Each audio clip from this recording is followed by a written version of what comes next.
प्रिय छात्रों, Verde Hindi classes में आपका स्वागत है। प्रिय छात्रों, बोर्ड परीक्षा नोट्स के अंतर्गत शब्दालंकार में अनुप्रास, यमक और श्लेष अलंकार को समझ लेने, उसका नोट्स बना लेने के बाद अब अर्थालंकार के अंतर्गत उपमा, रूपक, उत्प्रेक्षा, भ्रांतिमान और संदेह अलंकार की परिभाषा और उदाहरण को हम समझेंगे और उसका नोट्स भी बनाएंगे। प्रिय छात्रों, यह अलंकार हिंदी और सामान्य हिंदी दोनों ही पाठ्यक्रम में सम्मिलित है, अतः इसे ध्यान से समझिएगा और इसका नोट्स भी बनाइएगा। अर्थालंकार। प्रिय छात्रों, काव्य में अर्थगत सौंदर्य या चमत्कार को अर्थालंकार कहते हैं। शब्दालंकार में हमने पढ़ा कि काव्य में शब्दगत सौंदर्य को शब्दालंकार कहते हैं, लेकिन काव्य में शब्द के अर्थ से जो चमत्कार उत्पन्न होता है, उस अर्थगत सौंदर्य या चमत्कार को हम अर्थालंकार कहते हैं। काव्य भाव प्रधान होता है और भावों की अभिव्यक्ति अर्थ चमत्कार से ही होती है। अतः काव्य में शब्दगत सौंदर्य से अर्थगत सौंदर्य अधिक महत्वपूर्ण होता है। अग्नि पुराण में कहा गया है कि अर्थालंकार रहिता विधवेव सरस्वती, अर्थात अर्थालंकार से हीन काव्य विधवा के समान शोभाहीन है। प्रिय छात्रों, कक्षा 11 और कक्षा 12 के हिंदी और सामान्य हिंदी के पाठ्यक्रम में अर्थालंकार के अंतर्गत आपको जो जो अलंकार पढ़ने हैं वह इस प्रकार से हैं। कक्षा 11 और कक्षा 12 के सामान्य हिंदी के पाठ्यक्रम में निम्नलिखित अर्थालंकारों को पढ़ना है। ये ऊपर का सामान्य हिंदी का पाठ्यक्रम है। सामान्य हिंदी के छात्र जो साइंस वर्ग के या कॉमर्स वर्ग के हैं वह सामान्य हिंदी पढ़ते हैं। उन छात्रों को केवल 5 अर्थालंकारों को पढ़ना है। उपमा अलंकार, रूपक अलंकार, उत्प्रेक्षा अलंकार, भ्रांतिमान अलंकार और संदेह अलंकार। इसी प्रकार कक्षा 11 और 12 साहित्यिक हिंदी के पाठ्यक्रम में जो आर्ट वर्ग या कला वर्ग के छात्र हैं, उन छात्रों के लिए इन अर्थालंकारों को पढ़ना है। जो ऊपर के 5 अलंकार सामान्य हिंदी के पाठ्यक्रम में थे, वे 5 अलंकार हिंदी या साहित्यिक हिंदी के पाठ्यक्रम में भी हैं। उपमा अलंकार, रूपक अलंकार, उत्प्रेक्षा अलंकार, भ्रांतिमान अलंकार, संदेह अलंकार। इन 5 अलंकारों के अतिरिक्त हिंदी साहित्यिक के छात्रों को 4 अलंकार और पढ़ने हैं। अनन्वय अलंकार, प्रतीप अलंकार, दृष्टांत अलंकार और अतिशयोक्ति अलंकार। इसके अतिरिक्त शब्दालंकार में अनुप्रास, यमक और श्लेष सभी को पढ़ने हैं। तो इस प्रकार से आपका पाठ्यक्रम हुआ। तो प्रिय छात्रों, उपर्युक्त अलंकारों की परिभाषा और उदाहरण के नोट्स आगे निम्नलिखित प्रकार से आपको दिए जा रहे हैं। आप इसको अवश्य अपने कॉपी में लिखिए, अपना नोट्स बनाइए, जिससे आप बोर्ड परीक्षा में इसका अच्छे से उत्तर दे सकें और इसे वीडियो के माध्यम से आप समझिए भी।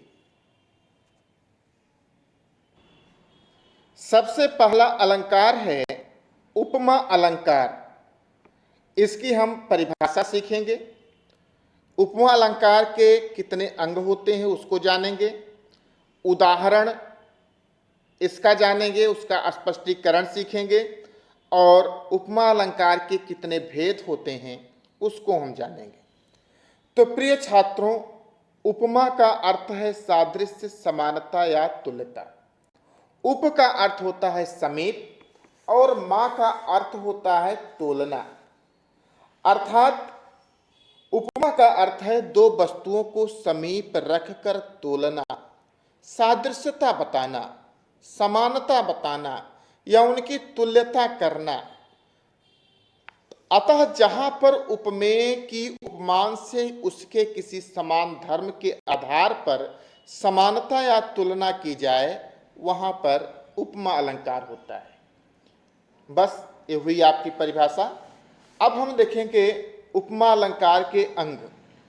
प्रिय छात्रों, उपमा अलंकार के 4 अंग होते हैं: उपमेय, उपमान, सामान्य धर्म या साधारण धर्म और वाचक शब्द।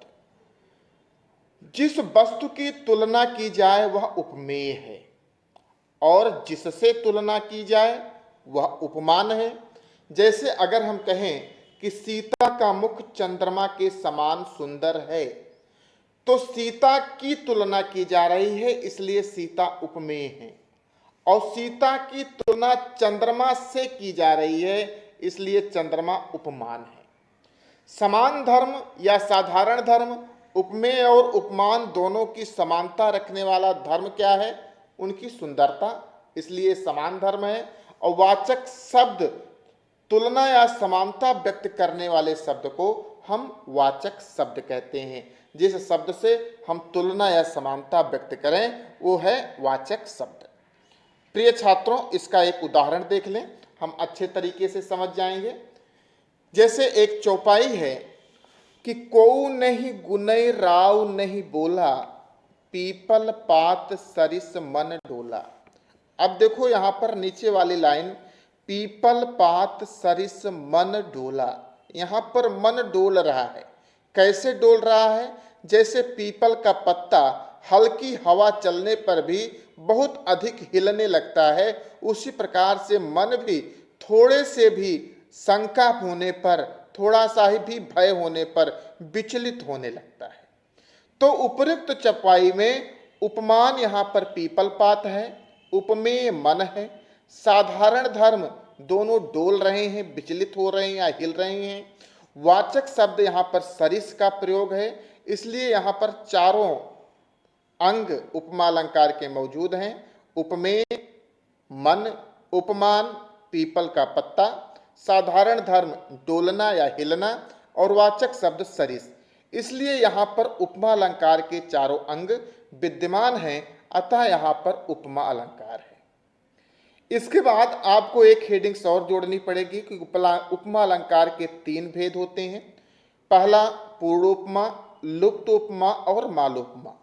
3 उपमाएं: पूर्णोपमा, लुप्त उपमा और मालोपमा।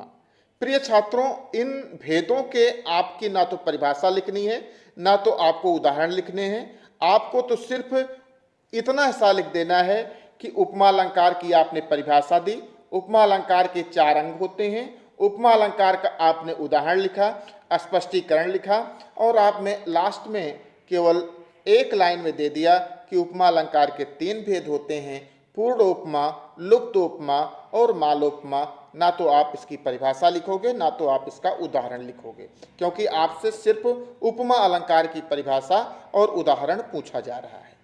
अब हम चलते हैं अगले अलंकार रूपक अलंकार की तरफ, उसे समझते हैं। रूपक अलंकार, सबसे पहले हम रूपक अलंकार की परिभाषा समझ लेते हैं, लिख लेते हैं। जहां उपमेय में उपमान का भेद रहित आरोप हो, वहां पर रूपक अलंकार होता है। दूसरे शब्दों में यदि कहा जाए कि जहां उपमेय और उपमान का रूप एक ही हो जाए, दोनों में अभेद की स्थिति व्यक्त हो, वहां पर रूपक अलंकार होता है। तो उपमेय में उपमान का होता जब आरोप हो अभेद, रूपक वहां वाचक पद का लोप। यहां पर वाचक पद लुप्त हो जाता है, वाचक पद आपको दिखाई नहीं पड़ता और उपमेय में उपमान का ऐसा आरोपित कर दिया जाता है कि दोनों में भेद करना मुश्किल हो जाता है। जैसे कि उपमा अलंकार में हमने देखा, हम कह रहे थे कि सीता का मुख चंद्रमा के समान है, लेकिन हम यहां पर कहेंगे कि सीता का मुख चंद्र है। अब यहां पर समानता वाचक शब्द समाप्त हो गया, यहां पर सीता का मुख ही चंद्रमा बता दिया गया। अर्थात चंद्रमा में और सीता के मुख में कोई भेद नहीं है, अभेद की स्थिति हो गई है, इसलिए यहाँ पर रूपक अलंकार है। तो जहाँ उपमेय में उपमान का भेद रहित आरोप हो, उपमेय उपमान को ही उपमेय बता दिया जाए, वहाँ पर रूपक अलंकार होता है। जहाँ उपमेय और उपमान का रूप एक ही हो जाए, दोनों में अभेद की स्थिति हो जाए, वहाँ पर रूपक अलंकार होता है। अब हम इसका उदाहरण एक देख लेते हैं। बहुत ही बढ़िया उदाहरण है बिहारी लाल का कि रनित भृंग घंटावली झरति दान मधुनीर, मंद मंद आवत चलो कुंजर कुंज समीर।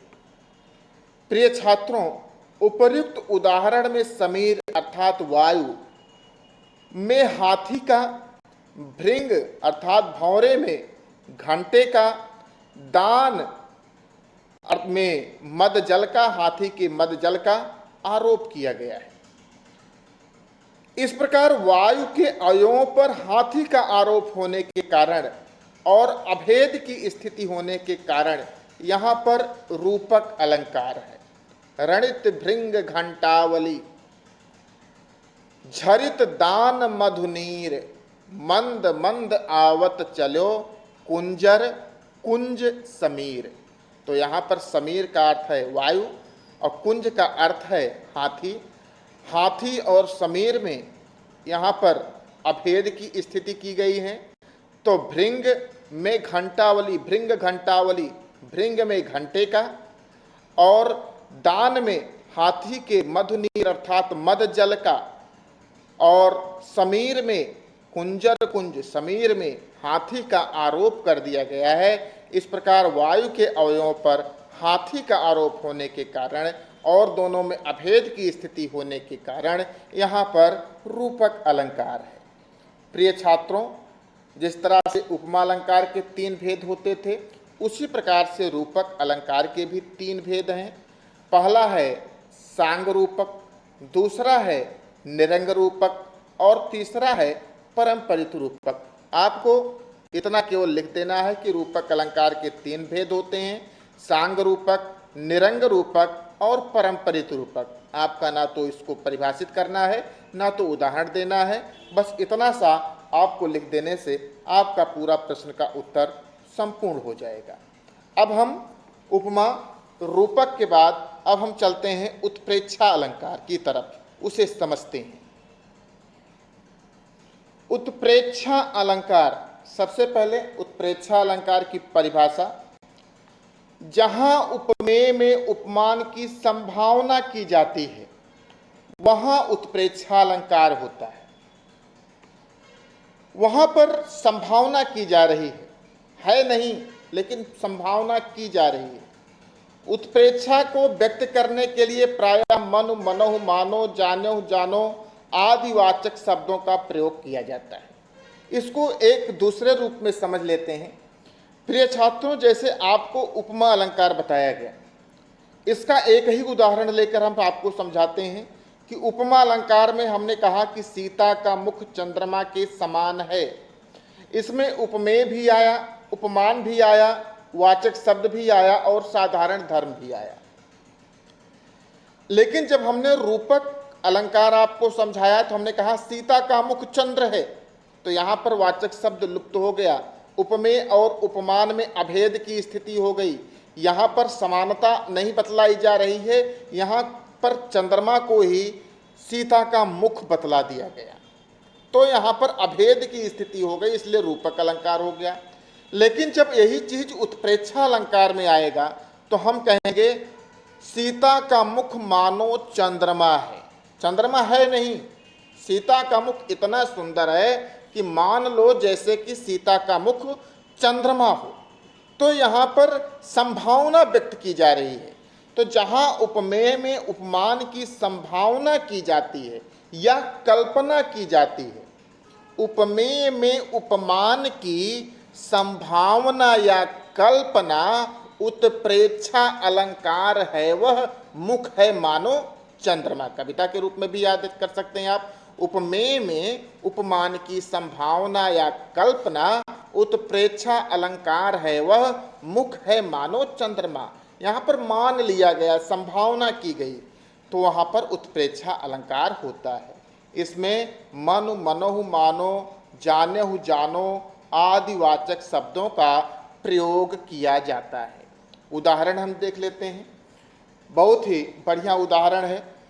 सोहत ओढ़े पीत पटु श्याम सलोने गात, सोहत ओढ़े पीत पटु श्याम सलोने गात, मनो नील मन शैल पर आतप पर्यो प्रभात।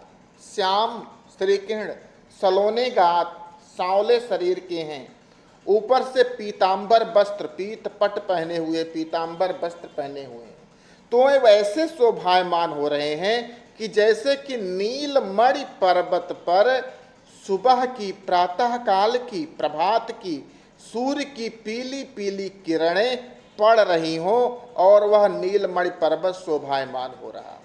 तो यहाँ पर मान लिया गया, संभावना व्यक्त की जा रही कि मनो नील मन शैल पर आतप पर्यो प्रभात। अब इसका इसी रूप में आप स्पष्टीकरण दे सकते हो कि उपर्युक्त उदाहरण में श्री किरण के श्याम शरीर अर्थात जो कि उपमेय है, पर नील मणियों के पर्वत जो कि उपमान है उसकी, तथा पीत पट पर प्रभात के धूप की संभावना व्यक्त की गई है। यहाँ पर दो उपमेय हैं, एक श्री किरण का श्याम शरीर और दूसरा उनका पीतांबर वस्त्र, और दो उपमान हैं, नीलमणियों का पर्वत और प्रभात की धूप। श्री किरण के श्याम शरीर पर नीलमणियों के पर्वत की संभावना की गई है और उनके पीतांबर वस्त्र पर प्रभात की धूप की संभावना की गई है, और वाचक शब्द मनो का प्रयोग किया गया है, अतः यहाँ पर उत्प्रेक्षा अलंकार है। इस रूप में आप स्पष्टीकरण लिख लीजिए और परीक्षा में भी इसी रूप से उत्तर दे दीजिएगा। प्रिय छात्रों, उपमा रूपक की तरह उत्प्रेक्षा अलंकार के भी तीन भेद होते हैं, वस्तु उत्प्रेक्षा, हेतु उत्प्रेक्षा, फलोत्प्रेक्षा। आपको केवल इतना सा लिख देना है, ना तो आपके परीक्षा में आपको परिभाषा इसकी लिखनी है, ना तो उदाहरण, क्योंकि उत्प्रेक्षा अलंकार का ही परिभाषा और उदाहरण आपको देना है, उनके भेदों के परिभाषा उदाहरण आपको नहीं देने। अब हम चलते हैं भ्रांतिमान अलंकार की तरफ। भ्रांतिमान अलंकार चौथा अलंकार अर्थालंकार के अंतर्गत है। भ्रांतिमान अलंकार प्रिय छात्रों बहुत ही सरल अलंकार है। जैसा कि आप लोग जानते हो कि जहाँ समानता के कारण एक वस्तु में किसी दूसरी वस्तु का भ्रम उत्पन्न हो जाए, हम रस्सी देखें अंधेरे में और रस्सी को सांप समझ बैठें, हमें लगे कि ये सांप है और वहाँ से हम भग खड़े हों, तो वहाँ पर भ्रांतिमान अलंकार होगा। जब हम उसे काव्य के रूप में व्यक्त करेंगे तो वहाँ पर भ्रांतिमान अलंकार होगा। तो जहाँ समानता के कारण एक वस्तु में किसी दूसरी वस्तु का भ्रम उत्पन्न हो जाए, वहाँ पर भ्रांतिमान अलंकार होता है। इसकी कविता में अगर आप परिभाषा लिखना चाहो, सीखना चाहो, तो है कि भ्रम के कारण आने को अन्य लेत हैं मान, भ्रांतिमान अलंकार है वह सुनिए चतुर सुजान। भ्रम के कारण आने को अन्य लेत हैं मान, भ्रांतिमान अलंकार है वह सुनिए चतुर सुजान। तो जहाँ समानता के कारण एक वस्तु में किसी दूसरी वस्तु का भ्रम उत्पन्न हो जाए, वहाँ भ्रांतिमान अलंकार होता है। इसका उदाहरण अब आप लोग लिखेंगे। बहुत ही सुंदर उदाहरण है कि नाक का मोती अधर की कांति से, बीज दाड़िम का समझकर भ्रांति से, देख उसको ही हुआ सुख मौन है, सोचता है अन्य सुख यह कौन है। यहाँ पर उर्मिला की सुंदरता का वर्णन करते हुए कवि कह रहा है कि उर्मिला ने अपने नाक पर मोती की कील पहन रखी है और उस मोती पर उनके ओठों की लालिमा की परछाई जा रही है, और उस परछाई को एक तोता बैठा हुआ देख रहा है, तो उससे लगता है जो मोती है वो मोती नहीं बल्कि क्या है, बीज दाड़िम का, अनार का जैसे दाना हो, लाल लाल दाना हो, उसी प्रकार से उसे दिखाई पड़ रहा है। और जो नाक है उर्मिला की, वो नाक तोते के चोंच की तरह थोड़ी सी झुकी हुई दिखाई पड़ रही है। इसलिए तोता समझ रहा है कि ये जो नाक है, ये नाक नहीं बल्कि कोई दूसरा तोता है।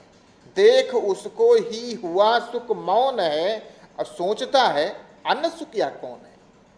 तो प्रिय छात्रों, आप इसका इसी रूप में स्पष्टीकरण लिख दोगे कि उपर्युक्त उदाहरण में तोता उर्मिला के नाक के मोती को भ्रमवश अनार का दाना समझ लेता है और उनकी नाक को दूसरा तोता समझकर भ्रमित हो जाता है।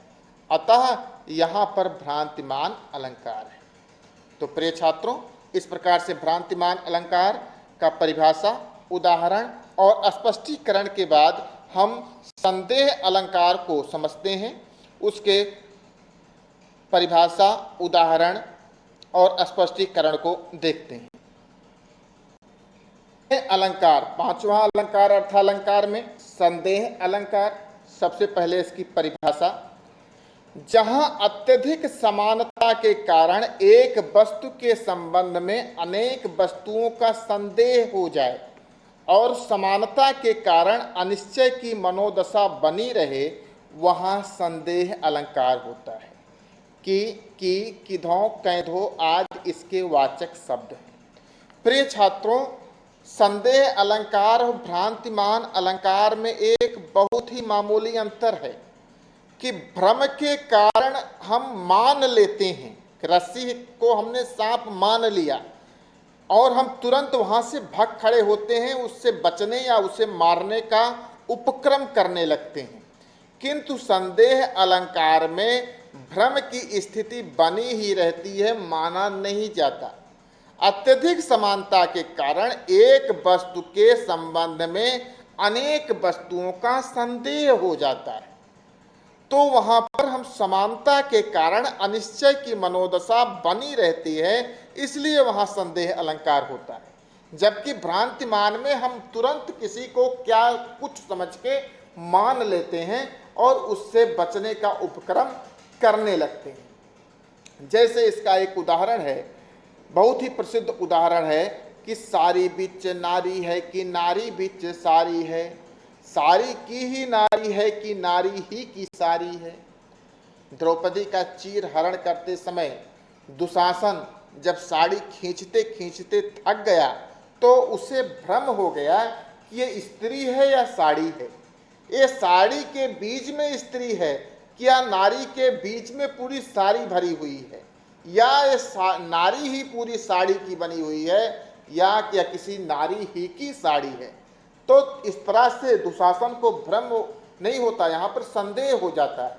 तो आप स्पष्टीकरण में लिखोगे कि द्रौपदी की साड़ी निरंतर बढ़ती जा रही थी, साड़ी ही साड़ी के मध्य द्रौपदी को देखकर साड़ी में संशय होने से यहाँ संदेह अलंकार है।